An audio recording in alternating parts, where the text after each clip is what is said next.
Bonjour, donc aujourd'hui je me trouve au château de Kronberg et j'ai amené dans mon sac le tarot-conte et c'est une occasion, le lieu s'y prête énormément, c'est une occasion de raconter des histoires. Donc j'ai Antoine avec moi et je vais lui proposer deux choses. Je vais lui donner 10 cartes qu'il n'aura pas vues avant et il pourra raconter une histoire. Et ensuite, je vais lui faire choisir 10 cartes et là il racontera aussi une histoire et on verra ce qu'il préfère. Alors, tu n'as pas vu les cartes et là tu tentes d'inventer une histoire en direct, de l'improvisation. Allez, vas-y. Les gens de la maison sur l'eau étaient inquiets, car l'eau continuait de monter. Ils avaient peur de se noyer. Ils avaient entendu la légende du coquillage qui ne coule jamais. Ils ont donc voulu partir à sa conquête afin d'avoir une maison qui ne coule jamais. Pour cela, il leur fallait traverser la grande mer et aller trouver au milieu le coquillage sacré. Ils entendirent parler du grand dragon qui permettait de traverser toutes les mers. Donc ils partirent à sa recherche à travers la forêt enchantée. Et parmi ces chemins brumeux, ils recueillirent les conseils de la fourmi. Il leur expliqua le chemin pour trouver le dragon. Sur le chemin, ils arrivèrent à la fête foraine, où personne n'avait entendu parler du dragon. Jusqu'à ce qu'enfin, on leur vende les lunettes magiques qui permettraient de trouver le dragon, de le voir là où il était. Ils prirent donc le chemin de la maison du dragon, passèrent la porte et finalement décidèrent de rester dans la ville du dragon, car il faisait bon vivre. Bravo!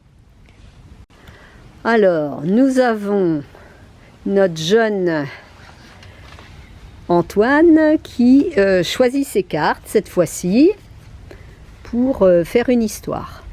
Alors c'est du direct, il est choisi maintenant, il ne les a pas choisis avant. Pas trop, hein, moi je vais peut-être pas en prendre trop non plus.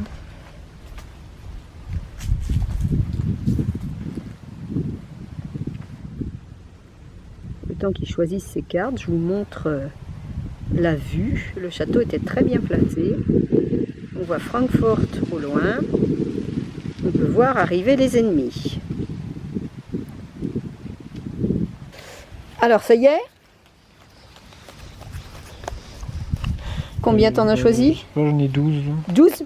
Ok. Mais j'ai pris au pif. Hein. Ouais. Maintenant, il faut que je réfléchisse à une histoire.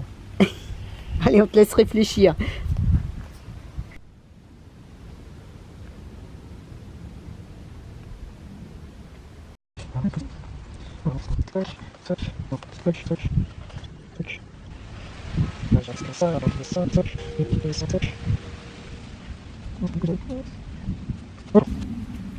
Alors,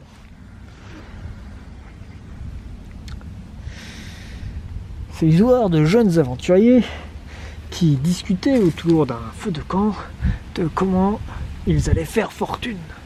L'un d'eux voulait trouver un trésor plein de pièces, mais ils ne savaient pas comment faire. Ils entendirent la chanson d'un faucon de passage qui racontait que de grands trésors étaient cachés à disposition des gens courageux assez pour aller les chercher. Il leur conseilla donc de se rendre au grand dolmen au milieu de la forêt pour y recevoir la quête de la part du renard. Arrivés au dolmen, les aventuriers demandèrent au renard « Mais où trouver le grand trésor ?» Alors le renard leur expliqua qu'il leur faudrait voyager beaucoup, qu'il leur faudrait combattre des êtres maléfiques et qu'à la fin, ils auraient une chance de trouver un trésor de grande valeur. Alors les aventuriers commencèrent leur périple à travers la forêt enchantée, où ils rencontrèrent le serpent parmi les serpents, le serpent arc-en-ciel, qui leur dit la clé du trésor chers aventuriers, la clé du trésor, il vous faudra aller la trouver chez le héron. Et donc, les aventuriers vont... Le héron dit, ah, on a entendu parler, vous avez la clé du trésor. Il dit, ah oui, je ne vous donnerai la clé du trésor que si vous résolvez mon énigme. Et donc, à force de réflexion, de jeu d'esprit, ils finirent par résoudre l'énigme du héron qui leur donne la clé du trésor. Et donc les aventuriers, grâce aux indications que leur a donné le renard, s'en vont avec la clé du trésor à l'endroit du trésor, au château dans lequel le trésor est gardé. Grâce à la clé, ils entrent dans le château, et là, le grand dragon protège le précieux trésor, la bague de pouvoir. Et les aventuriers n'étaient pas préparés, et ils se font manger par le dragon. Bravo! Alors, tu as fait les histoires de deux manières. Une fois, je t'ai donné les cartes au hasard, et l'autre fois, tu les as choisies. Donc, Voilà. qu'est-ce que tu en penses? Eh ben, je pense que c'est... quand on choisit les cartes, je pense que c'est peut-être plus intéressant de les choisir au fur et à mesure plutôt que de réfléchir à l'histoire à l'avance. De laisser dérouler l'histoire. Par exemple, si je commence là, on est autour d'un feu de camp et on réfléchit à qu'est-ce qu'on va faire. Qu'est-ce qu'on va faire? Je regarde les cartes. On va aller à la maison sur l'eau, parce qu'on a entendu parler que la maison sur l'eau, elle avait un moulin à eau, que c'était extraordinaire, donc on se rend à la maison sur l'eau. Mais alors, comment qu'on va à la maison sur l'eau?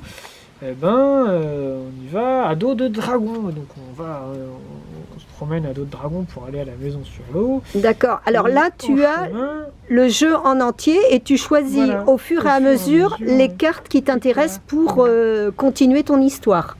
Exactement. Là, je dis, ah bah oui, en chemin, on survole la mosquée coin, et donc on décide de s'arrêter pour aller écouter les prédications du chien savant qui nous explique que la maison sur l'eau est une légende qui n'existe pas et que l'on ferait mieux d'aller suivre la girafe qui, elle, permettra de nous amener grâce à la voiture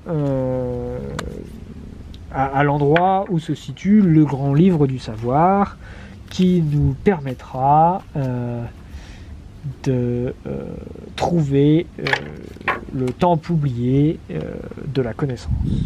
D'accord. Voilà. Merci pour ce conseil. Voilà une des nombreuses activités que l'on peut faire avec le tarot-conte. À vous de jouer!